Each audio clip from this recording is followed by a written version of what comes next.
할렐루야. 오늘은 시편 120편 1절에서 7절 말씀을 가지고 화평을 원하는 자라는 제목으로 하나님의 말씀을 증거하겠습니다. 오늘 우리가 읽은 이 시편 120편은 누가 지었는지 정확하지는 않지만 전체적인 분위기로 봐서는 아마도 다윗이 지었을 것이다 라고 추정을 합니다. 사울의 추종자들에게 온갖 비방과 또 모함을 당한 후에 추방되었을 때 아마 이 시를 지었을 것이다 라고 추정을 해보기도 합니다. 사울은 다윗을 죽이려고 했지만 다윗은 어떻게 하든지 간에 그와 잘 지내려고 했던 그런 모습들을 우리가 성경을 통해서 확인할 수가 있죠. 자, 그래서 오늘 시편 120편을 통해서 화평을 원하는 자, 과연 그런 사람들은 어떤 일들을 행해야 될 것인가, 이런 부분들을 살펴보고자 합니다. 자, 화평을 원하는 자 첫 번째, 입술에 거짓이 없어야 된다 그랬습니다. 오늘 보면 2절 말씀을 보면은 여호와여 거짓된 입술과 속이는 혀에서 내 생명을 건져주소서 그럽니다. 여기서 여호와께 거짓된 입술, 물론 거짓말이겠죠. 거짓된 입술과 속이는 혀, 이 속이는 혀라는 단어가 나오는데 이 속이는 혀라고 하는 뜻은 뭐냐면은 속임수나 혹은 사람이 가지고 있는 어떠한 이중적인 태도를 가리킬 때 이 용어를 사용을 합니다. 그러니까 우리가 남들과 화평하고 잘 지내기 위해서는 사람을 대할 때는 거짓이 없어야 되고 또 사람을 대할 때는 이중적인 모습이 없어야 된다고 하는 의미죠. 그리고 여기서 속이는 혀에서 내 생명을 건져주소서 하는데 이 건져주소라고 하는 내용은 뭐냐면은 문자적으로는 그에 해당하는 행위를 가리키는 때 이 단어를 사용을 합니다. 그리고 상황적으로 보게 되면은 이미 그 상황이 진행되었다든가 혹은 그 상황이 지금도 진행되고 있는 그 상황을 가리킬 때 이 단어를 사용을 하게 되는데 우리가 화평을 정말로 원하는 자들이라면은 지금 우리가 남들을 대할 때 거짓이 없어야 되겠죠. 그리고 남들을 대할 때 거짓으로 행하는 그런 모습들이 없어야 되겠죠. 이중적인 모습들이 없어야지만이 우리가 화평을 비로소 얻을 수가 있다, 그런 의미입니다. 잠언 13장 2절에서 3절 말씀을 보면은 사람은 입의 열매로 인하여 복록을 누리거니와 마음이 괴사한 자는 강포를 당하느니라. 입을 지키는 자는 자기의 생명을 보전하나 입술을 크게 벌리는 자는 멸망이 온다 그러죠. 그리고 잠언 21장 23절 말씀을 보면은 입과 혀를 지키는 자는 자기의 영혼을 어디서 보존한다고 합니까? 환난에서 보존하게 될 것이다. 입과 혀를 지킨다라고 하는 의미가 뭡니까? 아무 말도 하지 말라고 하는 것이 아니라 사람과 사람과의 사이에서는 절대로 거짓이 없어야 되고 또한 이중적인 모습을 갖추지 말라고 하는 겁니다. 그것을 성경에서는 악이라고 규정하죠. 악. 베드로전서 3장 10절에서 11절을 보면은 그러므로 생명을 사랑하고 좋은 날 보기를 원하는 자는 뭘 금하라고 합니까? 혀를 금해라. 악한 말을 그치며 그 입술로 거짓을 말하지 말고 악에서 떠나 선을 행하고 화평을 구하며 그것을 따르라. 그렇게 얘기를 합니다. 제가 이 설교를 준비하면서 문득 들었던 생각이 뭐냐면은 제가 개척할 당시의 상황에 대해서 떠오르더라고요. 이 설교를 준비하는데 제가 이 교회를 개척할 당시에 어느 날 어떤 목사님으로부터 전화 한 통을 받게 됐습니다. 그리고 그 목사님 하는 말이 뭐냐면은 지금 시골에 있으면은 너무 상황도 안 좋고 그러니까 도시로 나와서 한번 개척해보지 않겠느냐라고 하는 전화를 받았어요. 아무것도 없는 상태에서 제가 어떻게 개척합니까? 그러니까 뭐라고 하냐면은 자기가 마침 자기 교회를 다른 데로 옮기려고 생각을 하고 있는데 자기가 교회를 옮기면서 거기에 있는 모든 비품들을 다 남겨두고 갈 테니까 그냥 몸만 와서 새로 교회를 한번 시작해 보는 것이 어떠냐라고 하는 제안을 받았습니다. 그 그 전화를 받았을 때 얼마나 고맙겠어요. 정말로 고마운 마음이 들었는데 며칠 후에 다시 전화가 와서 하는 말이 뭐냐면은 자기는 교회를 옮기지 않기로 결정을 했다 그래요. 몇 년 후에 교회를 옮길 계획이 있다. 그러니까 자기가 전에 했던 말이 있으니까 뭐라고 하냐면은 자기가 다른 장소를 한번 알아봐 주겠다라고 하는 거예요. 그리고 또 어이가 없는 것이 뭐냐면은 다시 며칠 뒤에 전화가 와서 하는 말이 뭐냐면은 굳이 왜 개척을 하려고 그러느냐. 개척을 하려면 뭐라도 있어야 개척을 하는 것이지 아무것도 없이 뭐 하려고 개척을 하려고 그러느냐. 오히려 저에게 어이없는 얘기를 하는 거예요. 처음에는 고마운 마음이 들었다. 나중에는 저 목사님이 자기가 모든 것을 다 남겨두고 비품이고 뭐고 다 놔두고 갈 테니까 몸만 와서 목회하라고 했던 사람이 나중에는 뭐 때문에 개척하려고 하느냐. 어이가 없었죠. 어이가. 나중에 알고 봤더니 자기가 교회를 이전하기 위해서는 자기가 세를 얻어가지고 교회를 하고 있었기 때문에 그 장소를 비우기 위해서는 다른 세입자를 찾아야 됩니다. 찾아야 됩니다. 다른 세입자를 찾아야 되니까 생각하다가 결국은 나한테까지 전화를 온 거예요. 나한테.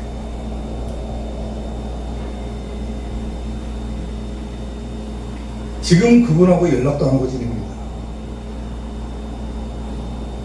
사람이 어떻게 이럴 수가 있나. 속에 뭐가 있는 거예요? 거짓이 있는 거잖아요. 거짓이. 사람을 대할 때 뭐가 있습니까?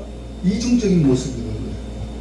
처음에는 마치 다 자기가 도와줄 것처럼 개척하는 것이 아주 사명인 것처럼 막 그렇게 떠들어대더니 나중에 가서는 자기가 입이 틀어지니까 뭐라고 하냐면은 뭐 때문에 개척하려고 그러냐. 그런 모습들을 보니까 그 사람하고의 관계가 멀어질 수밖에 없는 거예요. 멀어질 수밖에. 서로가 잘 지내고 서로가 화목하고 화평하면 좋은데 그런 모습들을 그런 모습들을 봤기 때문에 어떤 생각이 되면 도저히 저 사람하고는 이제는 교제할 수 없겠다. 사람을 대할 때 거짓으로 대하고 사람을 대할 때 이중적인 모습을 갖고 대하는데 그 사람하고는 도저히 함께 할 수가 없겠더라고요. 연락도 안 하고 지냅니다.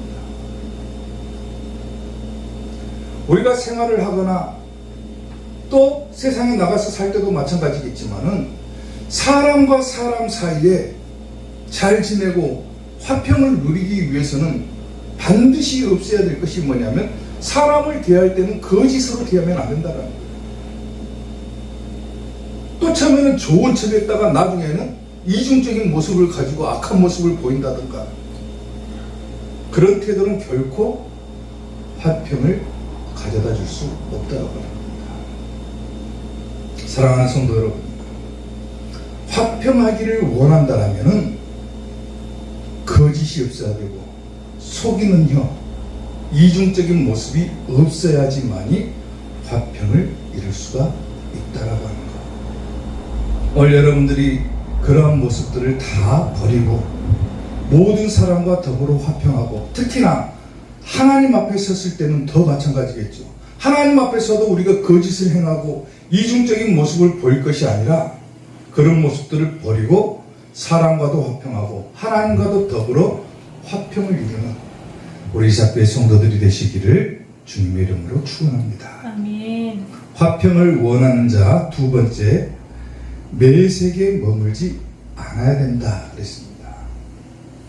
오늘 본문 5절 말씀을 보면은 매색에 머물며 계달의 장막 중에 머무는 것이 나에게 화가 된다라고 얘기를 하죠.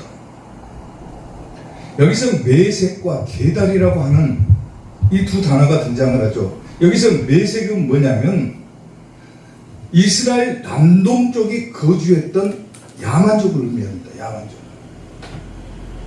역사를 보게 되면 훗날 이스라엘을 침공했던 이방 연합군 지도자 중에 하나가 바로 이 매색이에요. 매색.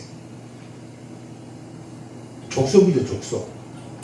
그리고 게달이라고 하는 것은 뭐냐면, 게달은 이스마엘 있잖아요, 이스마엘. 아브라함의 아들 이스마엘의 후손으로서 창세기를 보게 되면 약탈을 일삼던, 그야말로 강도짓을 하던 그런 무리들이 바로 이 게달족입니다. 게달족. 그런데 그런 사람들과 함께 머무는 것이 뭐가 된다고 합니까? 화가 된다. 결코 평화를 가져다 줄 수 없다라고 합니다. 그리고 중요한 것이 뭐냐면은 메색에 머물고 게달의 장막 중에 머물다 그러죠. 머물다라고 하는 단어가 나오는데, 여기서 머물다라고 하는 단어는 뭐냐면 장기적인 체류를 말하는 것이 아니라 일시적인 체류를 말하는 거예요. 일시적으로. 잠깐이라도, 아주 잠깐이라도 그들과 함께 있었던 것을 말하는 거예요. 이것을 어떻게 해석을 하냐면은 악인들과 더불어서 잠깐이라도 머물지 말아야 된다고 말해요. 머물지 말아야 된다. 차라리 그들이 함께하는 그 장소, 거기에 거주하지 말아야 된다 그 말입니다. 그게 화평을 누릴 수 있는 비결이다. 아멘. 아멘. 우리가 지금 서 있는 이 장소, 살고 있는 곳, 그걸 쉽게 말해서 처소라고 부르죠. 처소.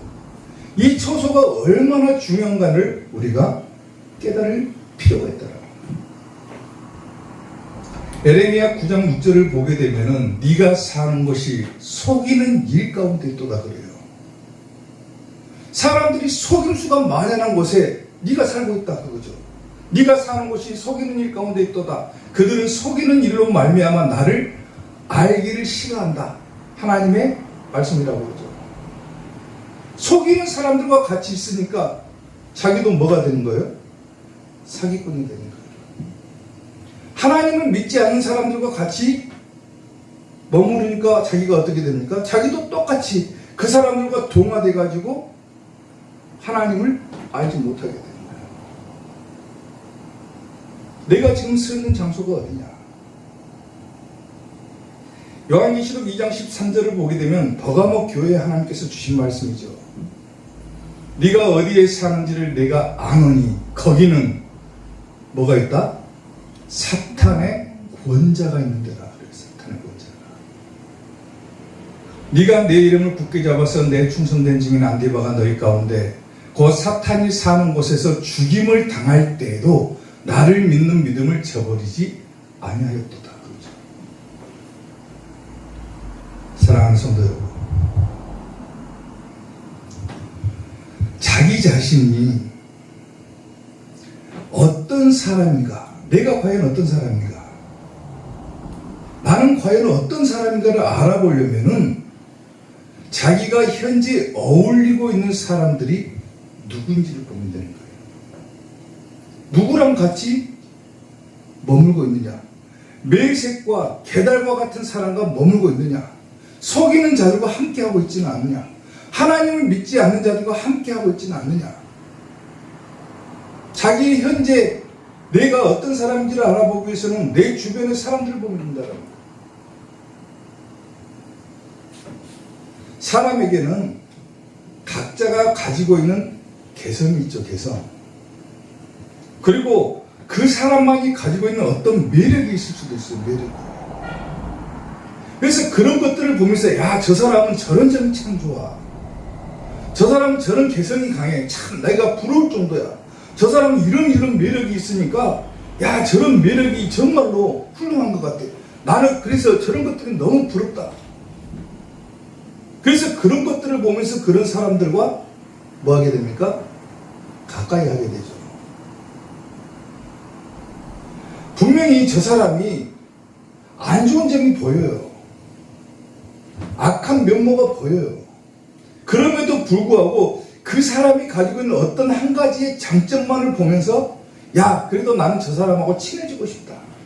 저 사람하고 한번 어울려보고 싶다. 이런 생각을 갖잖아요, 사람이 사람과의 살다 보면은 그 관계라고 하는 것이 굉장히 중요시 여기는데 우리가 그런 것들을 보고 쫓아가다 보면은 뭘 잃어버립니까? 하나님과 나 사이에 화평해야 되는 것, 하나님과의 관계가 어떻게 돼버려? 멀어질 수밖에 없다. 그런다고 해서 그 사람과의 관계를 마치 문을 자르듯이 완전히 끊어버리라, 그런 얘기가 아니에요.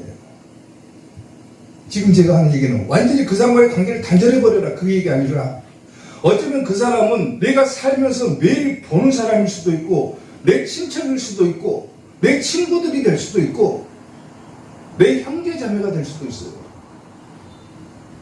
그런다고 해서 그 사람과의 관계를 완전히 끊어버리고 삽니까? 그럴 수는 없잖아요. 근데 중요한 것은 뭐냐면은 그 사람이 어떤 방향으로 나아가고 있는가를 보면 되는 거예요.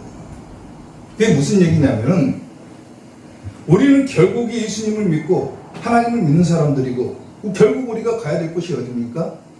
천국이죠.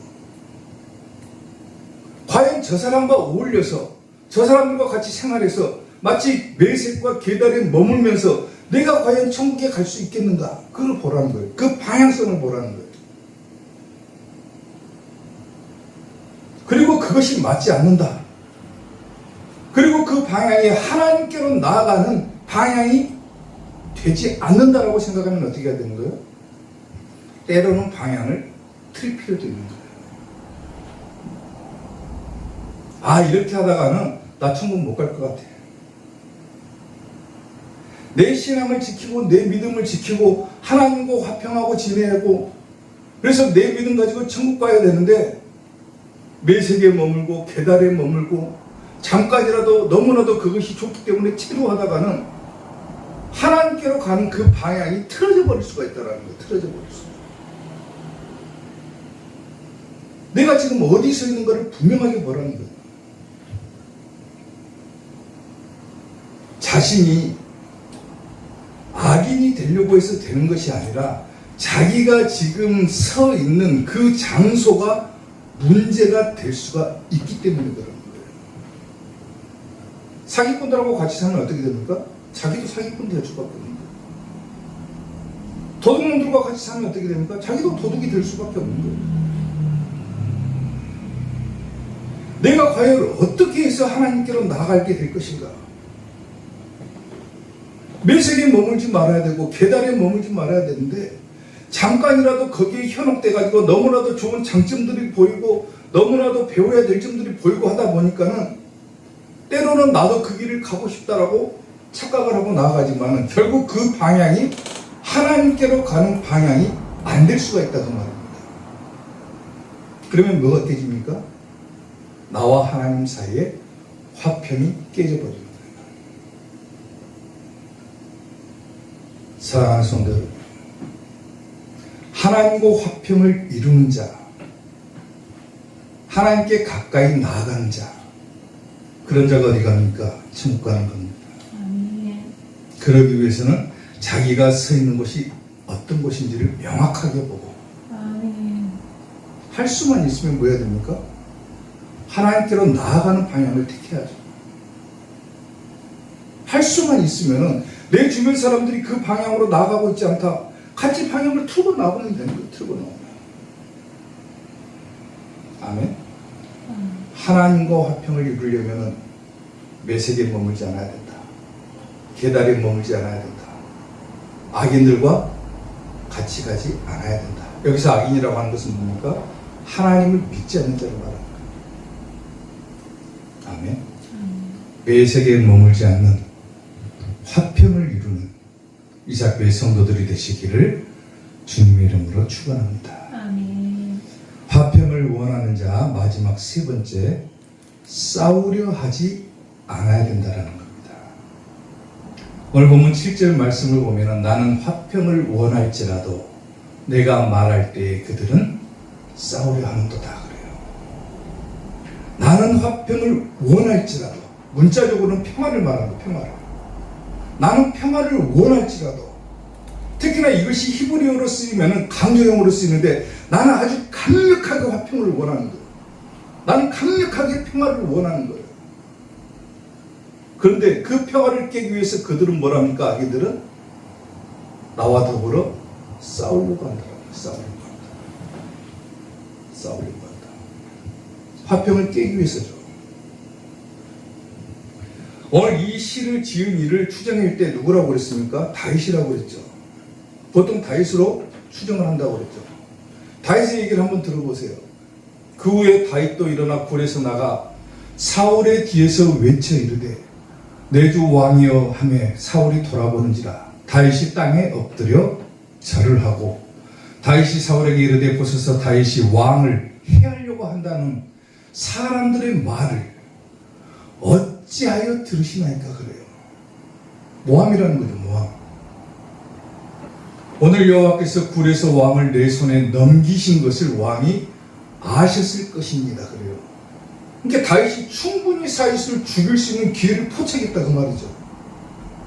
어떤 사람이 나를 권하여 왕을 죽이라 했으나 사울을 죽이라고 그랬어요. 그러나 내가 왕을 아껴 말하기를 나는 내 손을 들어 내 주를 해하지 아니하리니 그는 여호와의 기름 부음을 받은 자이기 때문이라 하였나이다. 주변 사람들이 사울을 죽이려고 죽여라 그래도 저 사람은 하나님의 기름 부은 자이기 때문에 내가 죽이지 않겠다. 내 아버지여 보소서 내 손에 있는 왕의 옷자락을 보소서 내가 왕을 죽이지 아니하고 겉옷자락만 베었은즉 내 손에 악이나 죄가가 없는 줄을 오늘 아실지니라.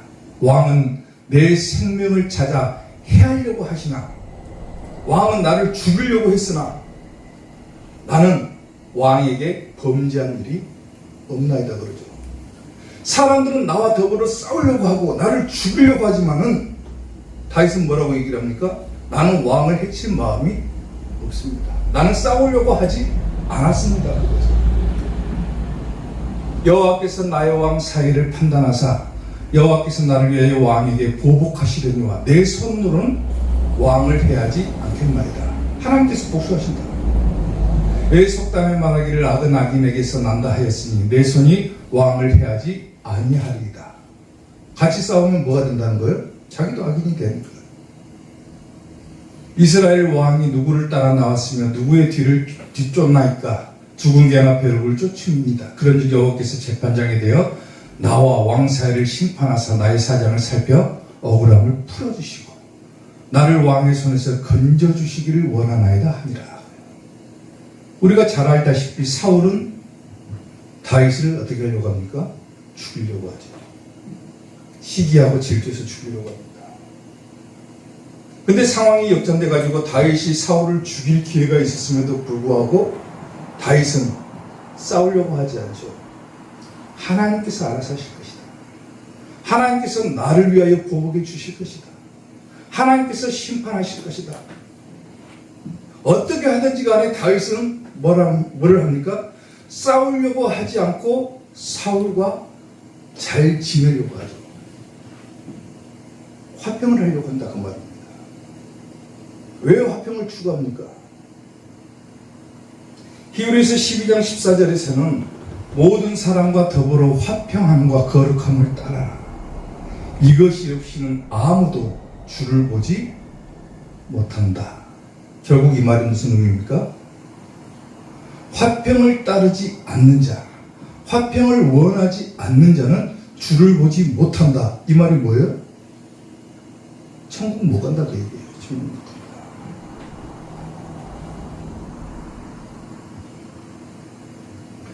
싸우려고 하지 않아야 화평을 이룰 수 있는데 싸우지 않기 위한 비결이 뭡니까? 싸우지 않기 위한 비결은 뭐예요? 참는 것밖에 없는 거예요. 참는 것. 가장 어려운 거죠. 참는 것. 당나라 시대에 장공회라고 하는 사람이 있었습니다. 이 장공회라고 하는 사람이 구대를 내려오면서 집안을 이루어가는데 전부 다 추가하면서 사는 것이 아니라 전부 다 한 집에서 구대가 모여 사는 거예요. 구대를 이어져 내려오면서. 그러다 보니까 자손이 번성하고 보니까 같이 한 집에 사는 사람 식구의 수가 몇 명이 되냐면 수백 명이 이르는 거예요. 수백 명. 수백 명이 한 집에서 사는데 다툼이 있겠어요? 없겠어요? 있을 수밖에 없죠. 사람이 한 10명만 함께 살아도 서로 싸우고 다투고 이러는데 이 사람의 집안은 구대가 이어져 내려오면서 자손이 번성했는데 싸움이 일어나지 않고 서로 화목한다는 소문이 자자하게 들립니다. 자자하게. 당나라 황제가 이 소문을 듣고 너무나도 기특하잖아요. 기특해. 수백 명이 함께 모여 사는데 다툼이 일어나지 않고 서로가 너무 화목하게 지낸다라고 하는 그 이야기를 듣고 정말로 모범적인 가정이죠. 모범적인 가정. 그래서 당나라 황제가 그 사람을 위해서 잔치를 베푸는 잔치. 그리고 그에게 물어봅니다. 아니 어떻게 하면은 온 집안 식구가 이렇게 화목하게 지낼 수가 있느냐랍니다. 장공회가 붓과 종이를 가져다가 붓으로 종이에다가 글을 쓰는데 무슨 글자를 쓰냐면 참을 인자를 100개를 채우는 거예요. 100개. 그리고 저희 집안이 화목한 비결은 이것입니다. 참는 것. 누군가가 나에게 시비를 걸어오고 누군가가 나에게 싸우려고 도전하면 일반적인 사람은 어떻게 됩니까? 저도 마찬가지겠지만 화가 치밀어 오고요. 누가 나에게 시비를 걸면 어떻습니까? 괜히 내가 참고 있으면 속된 말로 병신된 것 같고 괜히 내가 손해보는 것 같고 그래서 막 욱하는 막 혈기가 올라와가지고 나도 똑같이 해줘야 되겠다라고 하는 이 보복 심리가 막 사람이 들잖아요. 저도 그래요. 저도 누가 나에게 시비를 오고 누가 나에게 욕하면 같이 욕해주고 싶고 같이 싸우고 싶지. 아 참아야 되겠다. 그 순간 참아야 되겠다 하는 생각은 전혀 없습니다. 전혀 없습니다. 저도 인격 수양이 덜 된 거예요. 쉽게만. 그럼에도 불구하고 싸우려 하지 않고 모든 사람과 더불어 화평해야 주를 볼 수 있다, 천국 갈 수 있다고 했는데 이게 너무나도 어려운 거예요. 참을 인자를 갖는다는 게.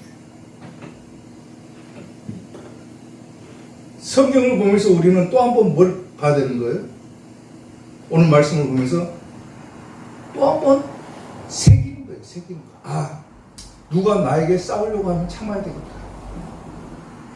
누가 나에게 시비를 걸어오면 그냥 참아야 되겠다. 왜? 화평해야 천국 가니까. 아멘. 화평해야 천국 가게 될 겁니다. 정말로 내가 화평을 원한다라면은 안 싸워야 화평해지는 겁니다. 누가 나에게 시비를 걸면 같이 싸우는데 무슨 화평이 이루어집니까? 화평할 수 없는 거예요. 화평을 원한다면 싸우려 하지 않아야 된다. 그래야 편안해진다. 편안해진다.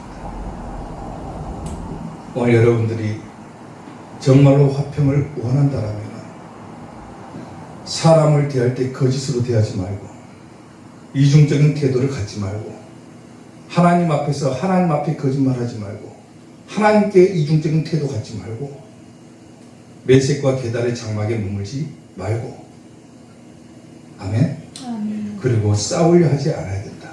참아야 된다. 인내해야 된다. 그래야 편안해지고 화평을 누리고 천국 가게 되는 줄로 믿으시기를 주님의 이름으로 축원합니다. 주 날개미 나의 피난처 되니 거기서 쉬기를 원하노라. 세상이 나를 위롭지 못하나 거기서 평화를 누리리라.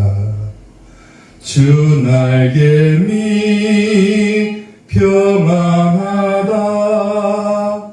그 사랑 끊을 자니뇨. 주 날개미 내 쉬는 영혼 영원히 거기서 살리. 아멘. 아멘. 화평을 누리는 자들이 천국 가게 된다.